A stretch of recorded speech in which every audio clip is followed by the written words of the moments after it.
임기 8개월 차 대체로 문재인 정부 때의 임기 8개월 차는 어땠습니까?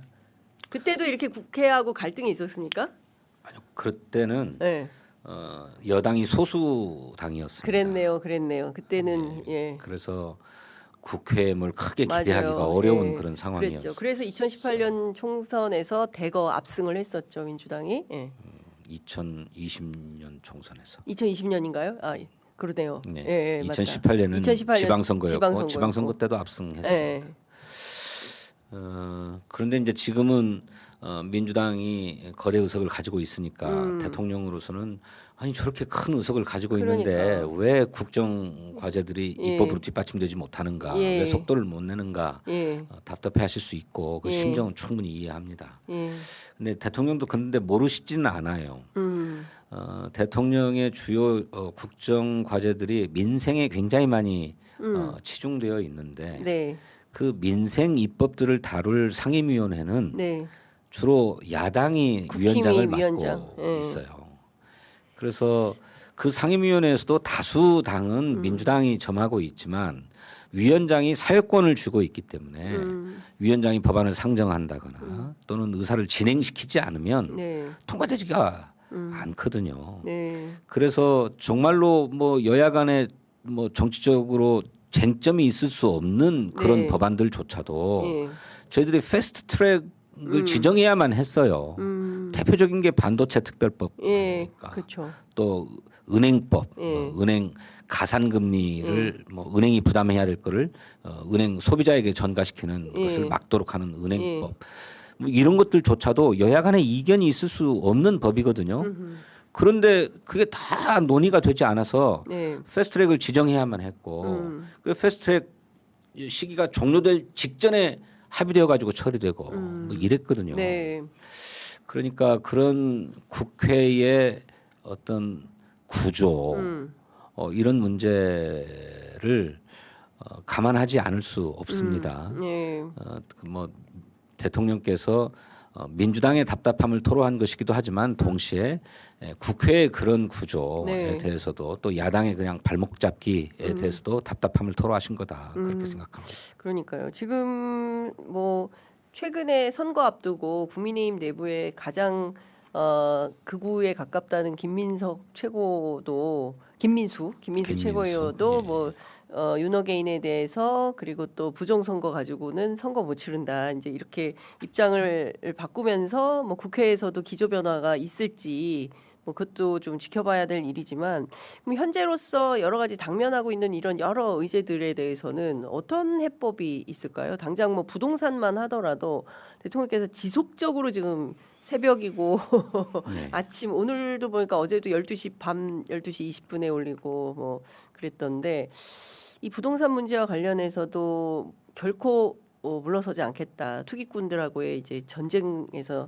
승리하겠다라는 입장을 분명히 하고 있는데 국회가 좀 적극적으로 뒷받침하고 서포트할 일이 없습니까? 왜 없겠습니까? 네. 해야죠. 당연히 뒷받침돼야 된다고 생각합니다. 근데 저도 이제 대통령과 똑같은 문제 의식이지만 이제 당은 또 조금 생각이 다른 대목이 있는 것 같아요. 예. 지방선거가 이제 뭐 얼마 남지 않았기 때문에 예. 이 대단히 민감한 부동산 문제를 특히 세제와 관련된 문제, 부동산 세금과 관련된 문제를 정면으로 꺼내드는 것을 좀 부담스러워합니다. 보유세 문제요? 뭐 보유세를 포함해서 어떤 것이든 네. 뭐 세금 문제는 민감한 문제죠. 네, 어느 예. 국민이 세금 좀 더 내자라고 하는데 좋아하시겠어요. 예. 그래서 부동산 보유세 문제 뭐 이런 문제가 작년 말부터 제기되어 왔지만 네. 그 당시에도 선거가 눈앞에 있기 때문에 당에서는 논의하지 않겠다라고 딱 선을 그은 바가 있거든요. 네. 근데 지금은 그때보다 더 선거에 가까운 때잖아요. 지금 이제 공천 초반 작업들이 막 시작되고 있고요. 네. 그래서 당으로서 좀 부담스러워하는 대목이 있는 것 같습니다. 그런데 저는 당이 그럴 게 아니고 네. 부동산 세금에 따른 국민의 민감성보다 서울의 집값을 또 잡지 못해서 발생하는 주거비 부담이 예. 훨씬 더 선거에 큰 타격을 준다고 생각해야 된다고 저는 봐요. 당이. 예, 당이. 예. 그래서 지금이라도 네. 물론 그렇게 한다고 뭐 집값이 다 잡힐 거다라고는 네. 할 수 없지만 예. 집값을 잡기 위한 노력은 다 해 가야 된다라고 생각하고 네. 지금 무슨 관련 법안이 나온다고 해도 곧바로 입법될 수 있는 게 아니고 국민의 의견도 수렴하고 또 상대 정당의 입장도 들어봐야 되고 상당히 논의의 과정이 불가피하게 있을 것이기 때문에 지금부터라도 당이 정책적 방침을 내놓고 법안도 내놓고 하는 노력들을 해가야 된다고 저는 생각해요. 근데 이걸 모두 다 덮어놓고 선거 이후로 미루자라고 네. 하고 있으니까 대통령으로서는 좀 답답하게 답답한 느낄 수 거죠. 있죠. 예. 그 전준철 특검 후보 추천 문제와 관련해서 이른바 이제 진실 공방이 펼쳐지고 있고 이성윤 최고위원에 대해서는 그 이건태 최고위원이 사퇴해라, 책임지고 물러가라, 뭐 이런 요구까지 하고 있습니다. 그 당에서 어떻게 이런 사람을 추천할 수 있냐라는 비판도 있고 실제 청와대 안에서 대통령이 불쾌감을 표시했다라는 기자들의 취재도 있습니다. 어떻게 보세요? 글쎄요, 이제 과거에도 이건 뭐 흔한 일은 아니지만 네, 그런 인사 사고가 없는 것은 아니었습니다. 예, 그 충분한 수기라든지 또는 검증이 생략된 채 추천되어 가지고 사후에 문제가 된 경우가 있었어요. 네, 그래서 당은 나름의 시스템을 만들었는데 인사 시스템. 예, 예.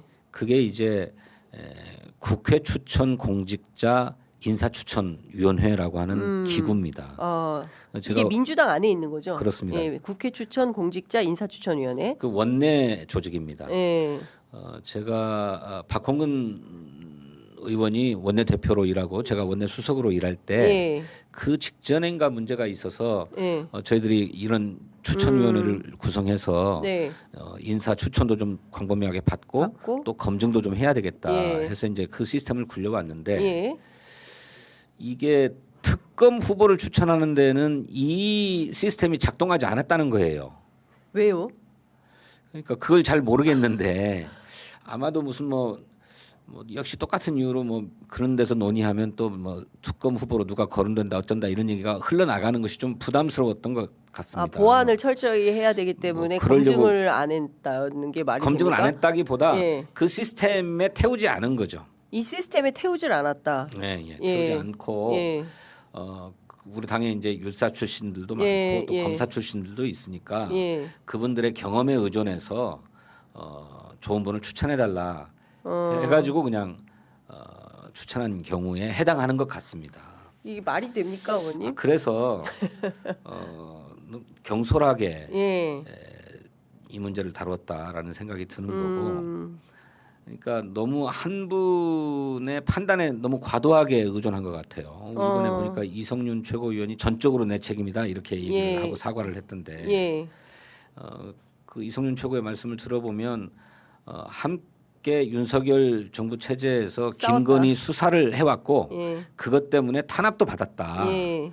그래서 아주 강직한 검사고 수사도 잘하는 예. 반부패 부장인가요? 그걸 맡았다고 맞아요. 그러던데. 예, 반부패 1, 2부장을 했다. 예, 그러니까 수사력도 있고 강직하다라고 하는 자기 판단과 경험 속에서 추천을 했는데 예. 아니 누가 추천을 했더라도 당에서 그렇죠. 그러니까 세평도 들어보고 이제 그렇게 이제 추천되면 예. 한 번 더 의견을 들어봤어야 그렇죠. 되는데 그런 과정이 그 민주적인 없이. 의사 수렴 절차가 생략됐던 거네요. 그렇기 때문에 예. 이런 일이 발생했다. 저는 그렇게 생각합니다. 이거는 민주당이 입이 10개라도 할 말이 없는 거 아닙니까? 네, 입이 10개라도 할 말이 없고 예. 그래서 정청래 대표도 거듭 예. 사과하고 전적으로 당신 책임이라고 예. 한 바가 있습니다. 네, 지금 뭐 의원님 저희가 사실은 12.3 비상계엄 내란을 겪고 국민들이 응원봉을 들고 나와서 함께 그 엄동설한 6개월을 견딘 결과 그 국민주권 정부를 탄생시켰고 이것은 대한민국의 민주주의의 역사의 산실을 만들어가는 과정에서 민주당도 정치 영역에서 자기 분야, 자기 파트를 맡아서 역할을 하는 건데 이렇게 뚫리면 이건 심각한 거 아닙니까? 네, 그래서 예. 이번 일을 계기로 해서 당이 좀 자세와 태도를 일신해야 된다고 생각하고 네. 실제로 당내에서 최고위원회를 비롯해가지고 모두가 다 예. 뭐 누구 탓을 할 수 없을 정도로 너무 우리 너무 네, 좀 모두의 책임이다라고 하는 인식을 갖고 있습니다. 예. 그러면 지금 의총에서 뭐 합당을 한 해 만에 이게 아니라 물론 그것도 중요하겠지만 당 전반의 지금 상황을 좀 점검하고 그래야 되는 거 아닙니까? 아마 오늘 의원총회가 열리면 네. 그런 문제들도 지적되고 예. 뭐 제기되지 않을까 싶습니다. 그러니까요. 사실 지금 민주당이 해야 될 역할들이 많이 있습니다. 지금 보면 뻥뻥 뭐 김건희 관련된 관련자들 어제만 하더라도 김상민 검사 세상에 현직 검사가 무슨 그림 뭐 사오는데 중간에 뭐 중간 경매상을 했다는 겁니까? 이게 말이 됩니까? 예? 뭐 무죄 나왔죠. 그 집사 게이트의 김혜성 씨도 무죄 나왔죠. 그 앞전에 여러 김건희 씨와 관련된 사건들이 전부 무죄가 나오고 있는 이런 상황에서 이거 19일 날 있을 내란 속의 윤석열의 재판이 또 어떻게 될지도 모르고 그 검찰 개혁, 법원 개혁 어디로 어떻게 가는 건지도 지금 알 수가 없고 점검해야 할 것이 상당히 많은 것 같다라는 생각이 좀 드네요. 예, 그래서 저희들이 2차 특검, 종합 특검을 추진한 것입니다. 그러니까요. 지금 가장 크게 수사에서 허점이 드러나고 있는 곳이 김건희 특검인데 네. 김건희 특검이 아니라 그 특검에 파견되었던 검사들이 그러니까요. 예. 한때 그 검찰 개혁에 항명하고 반대해서 예. 뭐 그렇죠. 검찰로 돌아가겠다고도 돌아가겠다. 하고 하지 않았습니까? 연판장 써가지고 네. 입장문 내고 그랬죠. 그래서 그 파견된 검사들의 수사 의지도 굉장히 취약했고 맞습니다. 예. 또 그 검사 동일체주의가 작동해서 예. 뭐 이를테면 감싸주기식 얼렁뚱땅 수사가 있었던 게 아니냐 싶기도 하고요. 맞습니다. 또 기소 과정에서도 그런 법리적인 검토를 치밀하게 하지 못한 채 예. 한 것도 좀 보여요. 음. 그래서 이제 2차 특검을 통해서는 그런 오류들, 한계들을 완전히 좀 극복해서 네. 제대로 단죄가 이루어질 수 있도록 해야 되겠다라고 예. 저희들은 생각하고 있고요. 예. 또 동시에 사법부에도 음. 강력한 경종을 울려야 된다고 저는 생각합니다. 네. 지금 사법부의 판단이 그 일단 일반 국민의 법감정으로는 이해하기 어려운 법리들이 동원되어 가지고 맞습니다. 기각되거나 무죄되거나 이랬다는 거잖아요. 그렇습니다. 대표적인 게 박성재 전 법무부 장관 아닙니까? 네, 그렇습니다.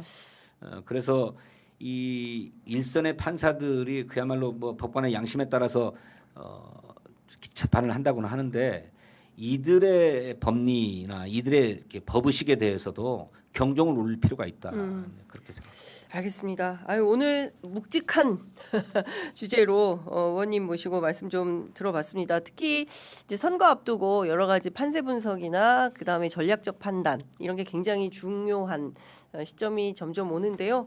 왕왕 모시고 말씀을 좀 들어보도록 하겠습니다. 네. 오늘 말씀은 여기까지 듣겠습니다. 감사합니다. 감사합니다.